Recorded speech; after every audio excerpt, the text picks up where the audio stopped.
Welcome to the Regional Learning Collaboratives Learning Series on youth-led programs. Very excited you can join us today.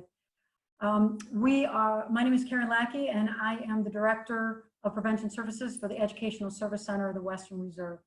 I also have the honor of being the coordinator for Connect CLE, which is Northeast Ohio's Regional Learning Collaborative for youth-led programs, one of only 5 such collaboratives in the state.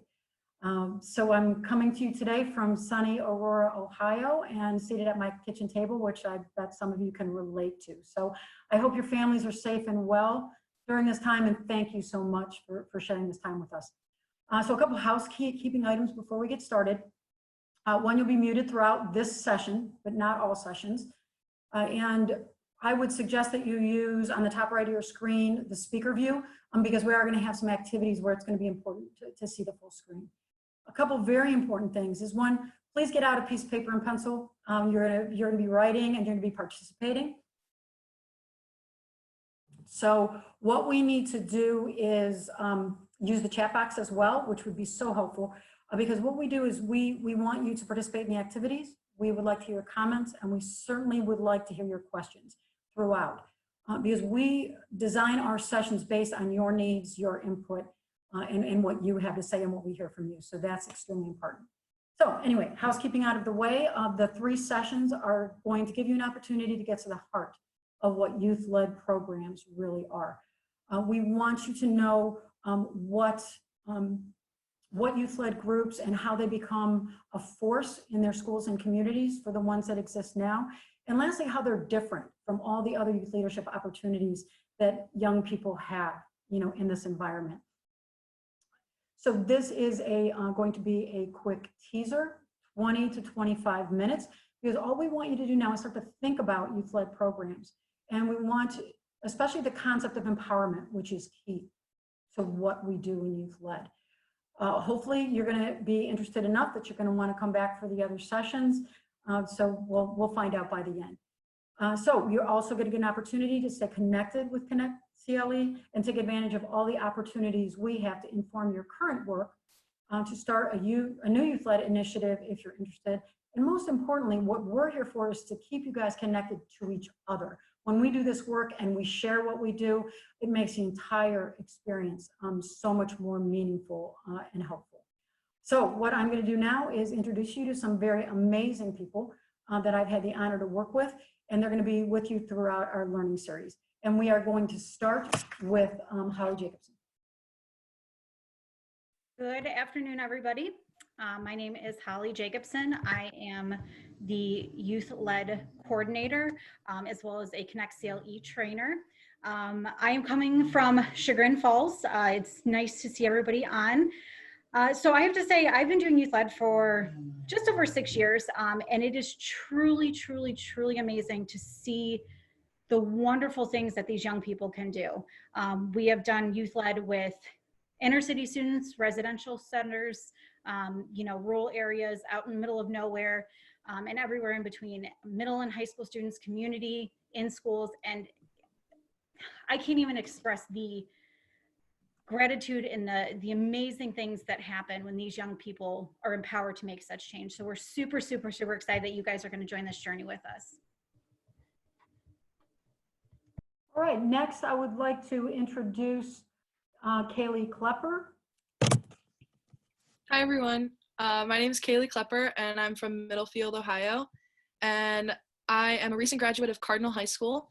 Last year, I was the vice president of Geauga Youth Advisory Council, and I was also a member of the Geauga County Mental Health Work Group and Community Forum.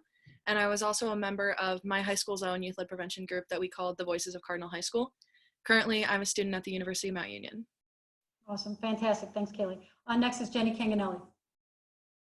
Hello, everyone. This is Jenny Canganelli coming to you from Menor, Ohio, which is in Lake County. I am a community prevention specialist with the ESC. I get to work with Holly and Karen. I'm also a Connect CLE coordinator. I've had the pleasure of doing youth-led work the last couple of years and taking part in several of our groups. And it is truly amazing to me, as Holly said, to see the growth and to see how these young people can make changes in their schools and communities. with the support of adult allies like us. And so I'm really excited to see so many people on here interested in the work that we do. So hope you enjoy. Thank you.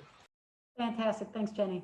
All right, now we are going to introduce you to Mr. Adam Fletcher, who is going to get us started and kicked off for the afternoon. Go ahead, Adam.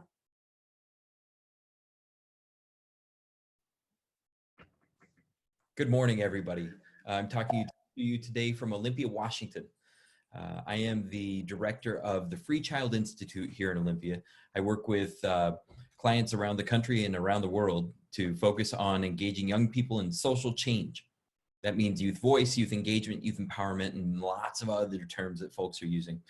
And what my work focuses on, in addition to regular action projects that engage young people directly in changing the world, I also work to support adults in a variety of settings, including schools, community organizations, governments, and other places that work with young people and that affect young people every day.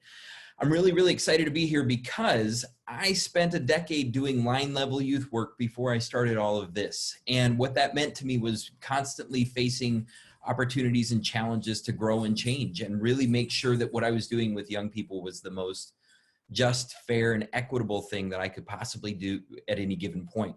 I'm so excited about what's happening there with the Regional Learning Collaborative because it's focused on that justice, it's focused on that equity, and it's focused on that engagement, and it's super, super powerful.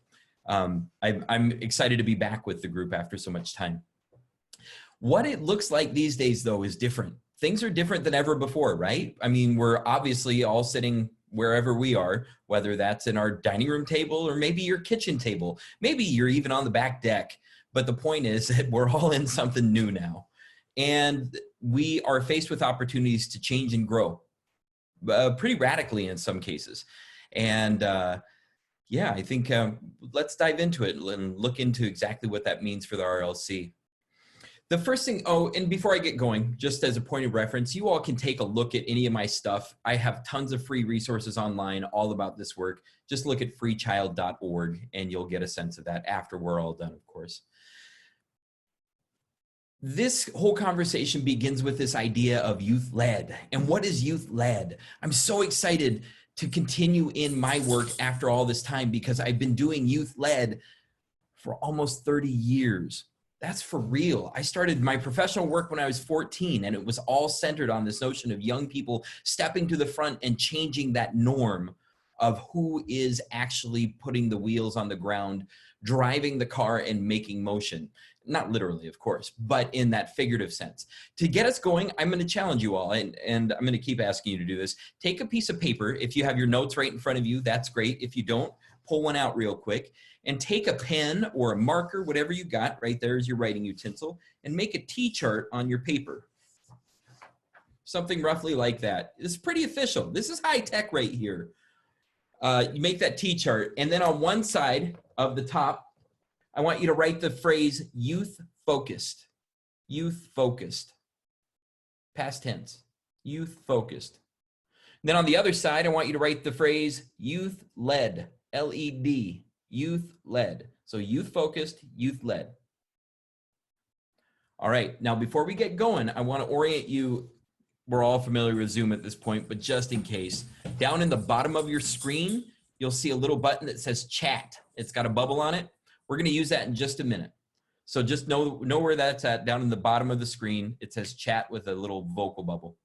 I want you on the side of on the column that says youth focused, take 30 seconds and brainstorm as many as many definitions, words to define youth focused as you possibly can. What does youth focused mean? Write as many things as you can in that column. Just take 30 seconds, go fast. It's not a test, you can't fail.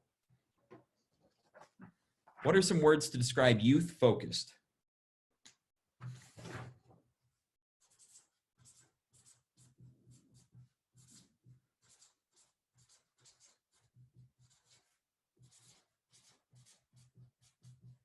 Take 15 seconds, wrap that up.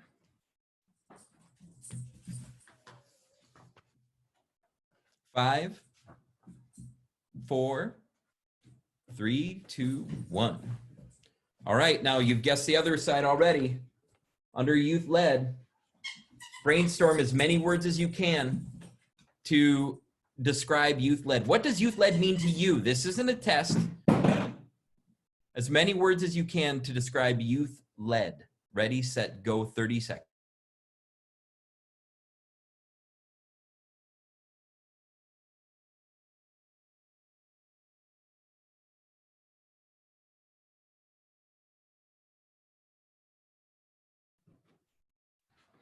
Take 15 seconds and wrap that up. And 5, 4, 3, 2, 1. Excellent. Now with that chat button down at the bottom, I would love for each of you to drop one word right here into the chat that describes youth focused. So this is youth focused. Drop one word that describes youth focused into the chat, please. Ooh, Jenny wrote driven. Lauren wrote centered around youth. Another person wrote fun. Holly dropped in empowered. Natalie put needs and wants. Vanessa wrote social. Another person wrote age appropriate, tailored, youth focused. Oh, youth focused does describe youth focused. Good call. Kelly says teaching to. Youth are the audience. Current, beneficial, directed towards, social. All of these are excellent answers. Thank you so much. And all of them are very accurate and describe a lot of work that's already being done with young people in our communities, right? It's youth focused. Teaching age specific to youth. We could put a lot of things in here. So now I would like you to take one word from the other column, youth led, and drop it into that chat.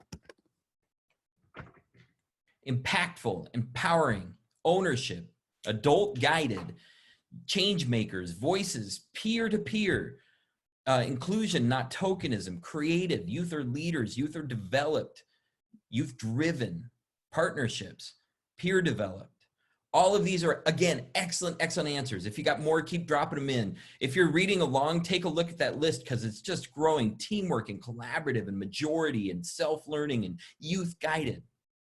When we think about these times right now that we're in the middle of with this pandemic, what better words can we use to describe where our programs need to go, not just right now, but into the future?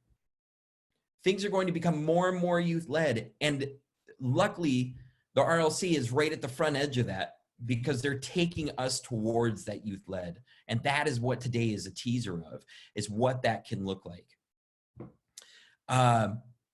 So when we take a look at what the difference is between youth-led and youth-focused, we can begin to see, oh, there's a difference in this program. There's a difference in the way that we've been doing it. In the past, youth have been seen as passive recipients of adult guidance. They sit and get, right? And now with youth-led programs, what we're trying to do is move them towards becoming active partners. And we're not just trying. There's a track record right there in Ohio of youth-led making such a powerful difference. And that's what the RLC is all about, is moving into that space of youth-led. Holly, I'm going to look at you for a time signature when I have about 1 minute left. Just give me a 1. So the next thing that I want us to think about is the notion of empowerment. What does that actually mean? People have been throwing around empowerment for 30, 40 years now, but what does it really mean to be empowered? What difference does that make? Your next assignment there on your notes is to draw a triangle. And what I would like your triangle to look like is approximately like this. I'm not a perfect triangle maker. My lines aren't the best in the world, but you get the idea. Make your triangle as big as you can on your paper. So if you can do it the full page, that's great. If you can do it half page, that's okay. If you can do it a quarter page, that's okay too. But make yourself a triangle. Draw the word empower at the top. And then you'll see off to the side, I've made an arrow that goes up. Now this is a do it on your own activity. And what I would like you to do is just brainstorm. What do you already right now, what do you think young people need to move from where they're at, which could be the bottom of the triangle, it might be the middle of the triangle, depending on the young people that you're working with. But what do they need to be in order to become empowered? Because I know this already. Folks, you know what empowerment is. Drop it in the triangle. Give us an idea. Write words right into your triangle. So if you think food, water, shelter, clothing is the base of that triangle, write that down. If you think that tech devices are something that everybody needs for empowerment, write that down. There are no wrong answers. You can't fail this. It's not a test.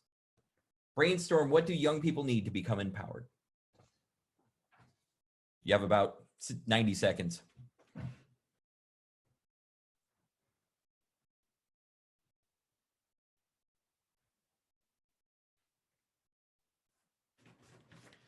Now, to help you with your brainstorm, I want to read the Regional Learning Collaborative's definition of empowerment, youth empowerment specifically. They say that youth empowerment is the ability of youth to influence social and political systems that affect their lives. The ability of youth to influence the social and political systems that affect their lives. Thinking about that definition, what do young people need to move up that triangle and to become empowered? You have about 30 seconds left.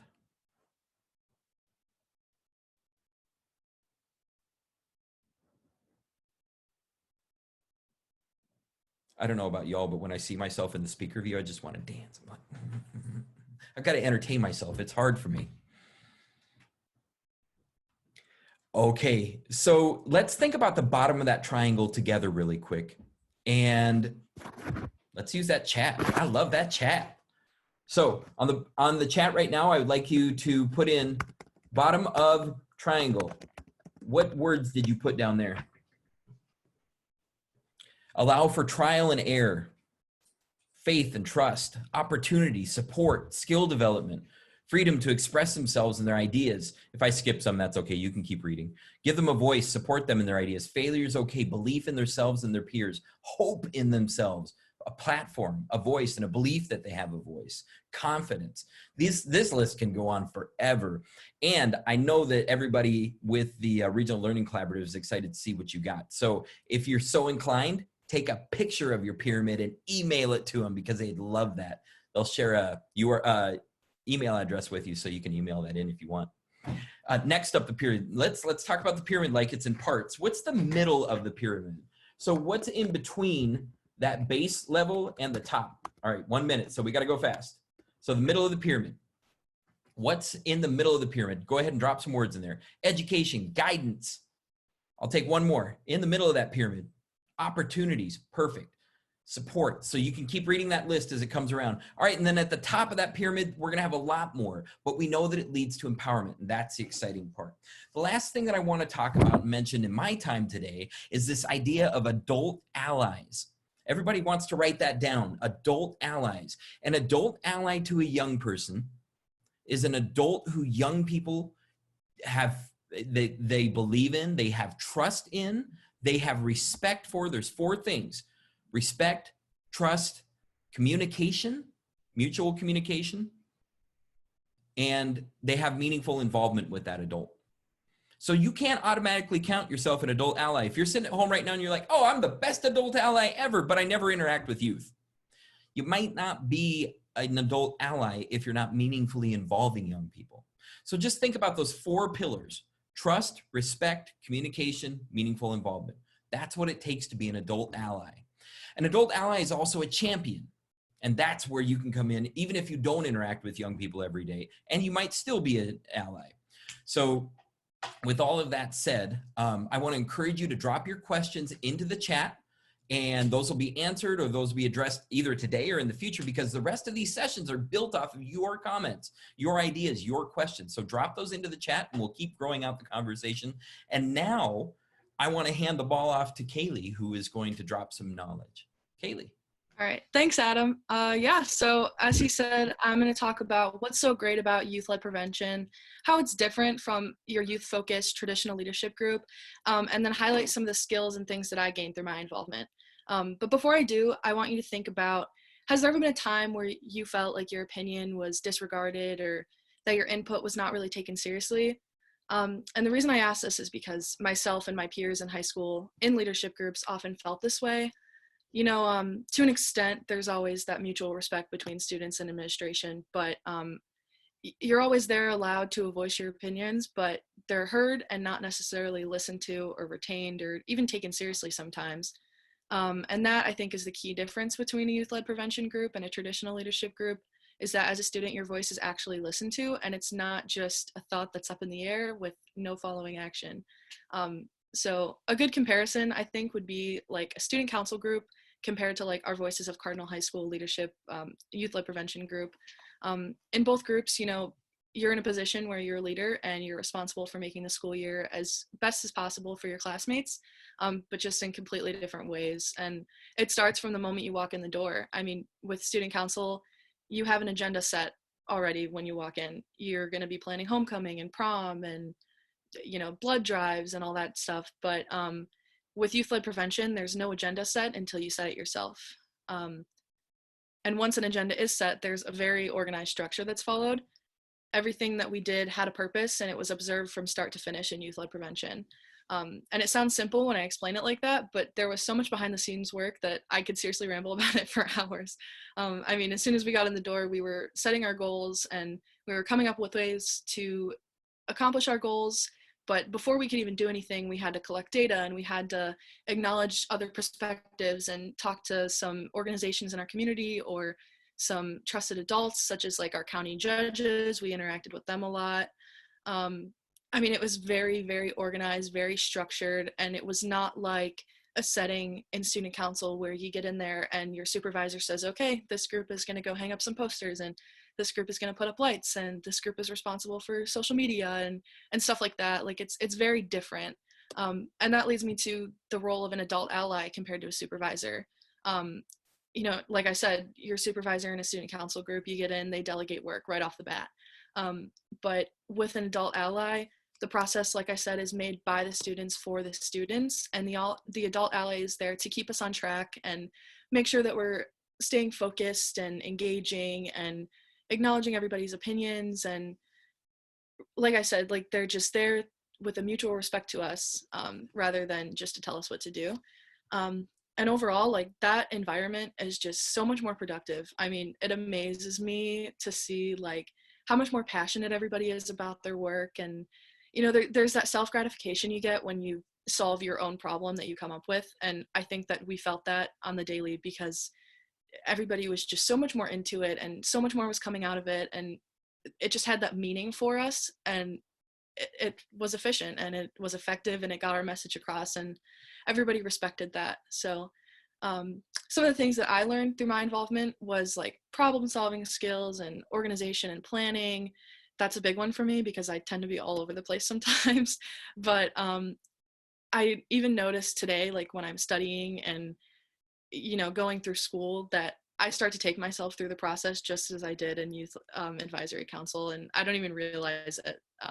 But other than that, I mean, there's working with others and building meaningful connections and being able to utilize them are some things that most people don't learn in high school that myself and my peers in that group really learned very, very well. So that's all I have for you. I hope that my perspective was helpful in your understanding. Thank you. Awesome. Thank you, Kaylee. Thank you, Adam.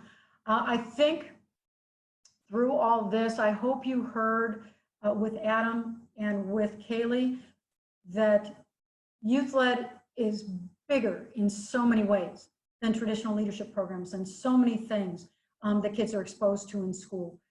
Can you imagine truly being able to know how to empower young people to change, as Adam said, the social and political systems that affect their lives, to deal with problems that are big, mental health, school environment, neighborhood safety. These are the things that youth-led does. And it is an evidence-based process that does exactly that. It's a way of working with youth as an ally that does exactly that. And it really amazes me daily. So if you think about some of the words that Kaylee said, you're talking about power, you're talking about meaning, you're talking about skills like planning. I've heard her talk quite a few times, and honestly, to listen to how we can impact youth and how those youth can impact their schools and community, there's probably not enough words that she could have said to show that, because it really is amazing. Amazes me every time. I don't know why I'm still surprised by it. So one of the things I also wanted you to know in going forward and deciding whether you want to jump back on the other sessions with us is a lot of times people say, you know, Kaylee's just one person. she's one of 150 young people in Geauga County alone that would testify to such experiences. So it is doable. They do amazing things. They learn amazing things. They are so creative. They are great problem solvers. Their perspective is so meaningful. Again, it amazes me daily. So I hope your time with us today has given you enough interest that you want to join us for our next 2 sessions on May 15th and May 29th. Holly is going to put up our final slide, and what that is going to give you our contact information. So please feel free, one, to forward the link for these meetings to anybody who you would like it to have it. Also, please drop things in the chat box, email us with more questions, concerns, or observations, because you will see these things again in our upcoming sessions. And also, if you want any information on any of the regional learning collaboratives, Connect CLE is Northeast Ohio, but we can hook you up wherever you are sitting watching this with any of the other regional learning collaboratives. So hope to hear from you, and I hope to see you next time. Thank you very much for joining us. Have a good day.